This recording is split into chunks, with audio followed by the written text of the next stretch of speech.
Un meci foarte greu, duminică la Piatra Neamț, împotriva unei echipe care, din punctul meu de vedere, e o echipă bună a campionatului, echipă bine lucrată. L-am avut pe Daniel Oprița, care n-a făcut antrenament din cauza durerii, are o durere în gât, probabil o amigdalită, și nu a făcut încă febră, dar așteptăm evoluția lui pe ziua de azi, să vedem mâine dacă ne vom baza pe el.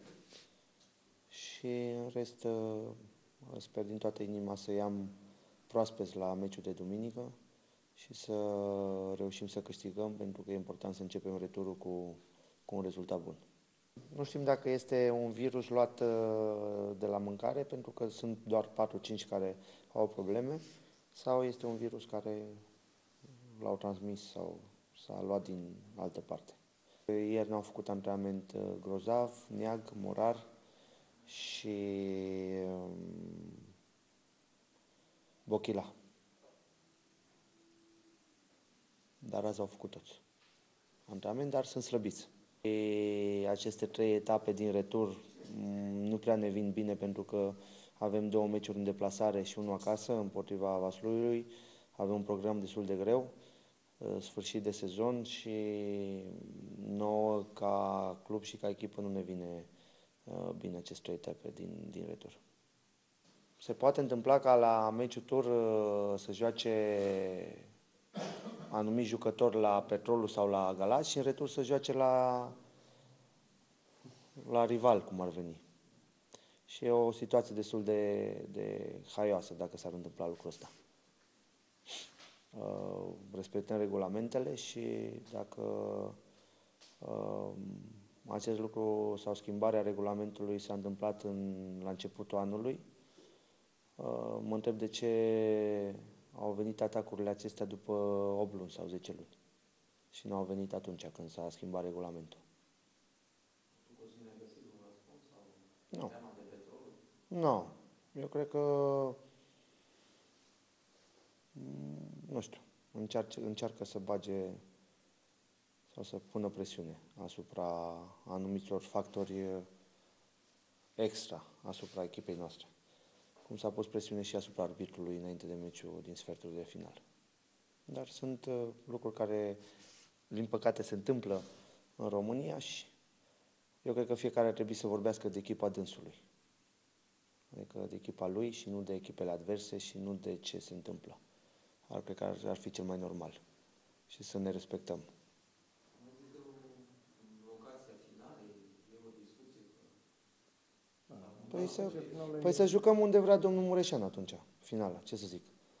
Să zic locul unde vrea domnul Mureșan să jucăm finala și mergem, poate, cine știe, mergem la New York să jucăm finala, dacă îi convine. Au fost liniștiți după meci și a doua zi când am făcut refacerea. Acum trebuie să fie neliniștiți și să fie montați pentru meciul de duminică. Jucătorii profesioniști se bucură și plâng la înfrângeri, eu cred că o zi, 2. În rest, ai următorul meci și trebuie să fii pregătit pentru următorul meci. Victoria noastră pe terenul Rapidului, a doua oară și în campionat și în cupă, dar se pare că asta este într-un moment foarte bun și Rapidul, chiar dacă a revenit de la 2-0, n-au reușit să reziste până la sfârșitul celor 120 de minute. Da, o semifinală interesantă, 2 echipe foarte bune din campionatul României. Lasă mai Victoria chiar și se relansează campionatul. Da, bineînțeles că 7 puncte nu sunt 11 sau 10 cât era înainte de înfrângerea de la Brașov. O înfrângere a Stelei și o victorie a Astrei va duce la 4 puncte, nu?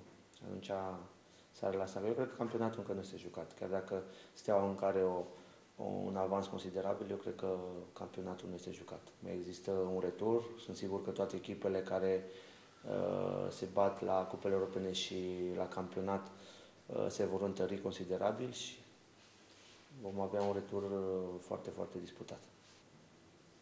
V-ați luat măsuri pentru Piatra Neamț, acolo să fie mult mai frig? Poate să fie și ceas? Sperăm să nu avem norocul celor de la Galați. Cu Ceața. Știu că s-a anunțat. De aia și jucăm la ora 6. Cred că a fost pus meciul la ora 6 tocmai pentru a preveni, înghețarea terenului sau ceața sau alte lucruri și sper să avem parte de o vreme să fie rece, dar să nu avem îngheț, să nu avem zăpadă, să putem să jucăm pe un teren practicabil. Ați făcut un plan câte puncte puteți cuceri în aceste 3 etape suplimentare? Îmi doresc 9 puncte, îți dai seama, și un rezultat bun în cupă. Ar fi încununarea unui an bun. Păi, întâlnim numai echipe din Moldova. Eu sper să câștig toate 4 meciuri. Walter a venit ieri la echipă. Am stat împreună după antrenament. Am avut o discuție de jumătate de oră împreună, toți. Și totul, din punctul nostru de vedere, totul e ok. Și din partea dânsului. A venit și să dea asigurări că nu sunt probleme? Sau... Da. Asta de aia a fost și ședința. O ședință care n-a fost de fapt ședință, s-a întâmplat să ajungă la sfârșitul antrenamentului și am avut o discuție de jumătate de oră împreună. Deci rămâne la echipă, pentru că și în rândul suporterilor sunt voci care spun că să nu umblăm după sponsor. Păi noi sperăm să nu umblăm după sponsori.